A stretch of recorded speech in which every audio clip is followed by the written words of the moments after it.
Hi, ಇವತ್ತಿನ ವಿಡಿಯೋದಲ್ಲಿ ನಾನು ಎಗ್ ಬರ್ಜಿ ಮಾಡ್ತಾ ಇದ್ದೀನಿ. ಅದಕ್ಕೆ ಬೇಕಾಗಿರುವಂತಹ ಸಾಮಗ್ರಿಗಳೇನು ಅಂತ ನೋಡ್ಕೊಬರೋಣ ಬನ್ನಿ. ನೋಡಿ, ಪಾತ್ರೆ ಇಟ್ಟಿದ್ದೀನಿ. ಪಾತ್ರೆ ಕಾದಿದೆ. ಎಣ್ಣೆ ಹಾಕ್ತಾ ಇದ್ದೀನಿ.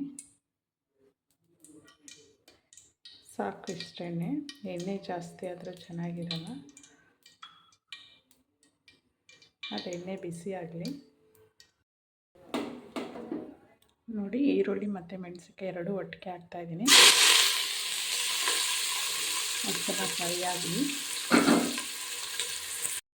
ನೋಡಿ, ಈರುಳ್ಳಿ ಸ್ವಲ್ಪ ಬ್ರೌನ್ ಕಲರ್ ಬಂದಿದೆ. ಇವಾಗ ಕ್ಯಾಪ್ಸಿಕಮ್ ಹಾಕ್ತಾಯಿದ್ದೀನಿ. ಒಂದು ತಗೊಂಡಿದ್ದೀನಿ. ಇದು ಸ್ವಲ್ಪ ಸಾಫ್ಟಾಗಿ ಬೇಯಲಿ. ಆಮೇಲೆ ಮೊಟ್ಟೆ ಹಾಕೋಣ. ಹಾಕಿದೆ. ಇವಾಗ ಮೊಟ್ಟೆ ಹಾಕೋಣ. ಮೊಟ್ಟೆ ಹಾಕಿದ್ದೀನಿ. ಸ್ವಲ್ಪ ಸಾಲ್ಟ್ ಹಾಕೋಣ. ನಾನು ಸಾಲ್ಟ್ ಹಾಕಿಲ್ಲ, ಇವಾಗ ಹಾಕ್ತಾಯಿದ್ದೀನಿ. ನೋಡಿ, ಸ್ವಲ್ಪ ಸಾಲ್ಟ್ ನೋಡ್ಕೊಂಡು ಹಾಕಬೇಕು. ಏಕೆಂದರೆ ಮೊಟ್ಟೆಲೇ ಸ್ವಲ್ಪ ಉಪ್ಪಿನ ಅಂಶ ಇರುತ್ತೆ, ನೋಡ್ಕೊಂಡು ಹಾಕ್ಕೊಳ್ಳಿ.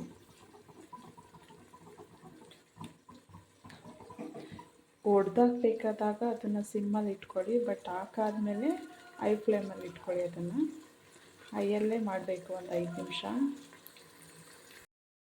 ನೋಡಿ, ಇವಾಗ ಸ್ವಲ್ಪ ಪೆಪ್ಪರ್ ಹಾಕ್ತಾಯಿದ್ದೀನಿ. ಸ್ಟಾರ್ಟಿಂಗ್ ವಿಡಿಯೋದಲ್ಲಿ ನಿಮಗೆ ತೋರ್ಸೋಕ್ಕಾಗ್ತಿಲ್ಲ, ಸಾರಿ. ಖಾರಕ್ಕೆ ನಿಮ್ಗೆ ಎಷ್ಟು ಬೇಕೋ ಅಷ್ಟು ಹಾಕೊಳ್ಳಿ.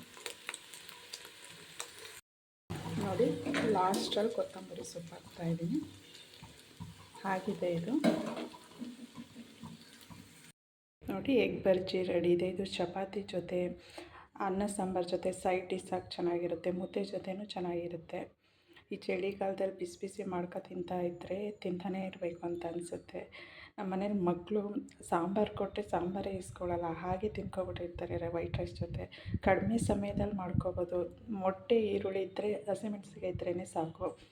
10 ನಿಮಿಷದಲ್ಲಿ ಎಗ್ ಬರ್ಜಿ ರೆಡಿ ಇರುತ್ತೆ.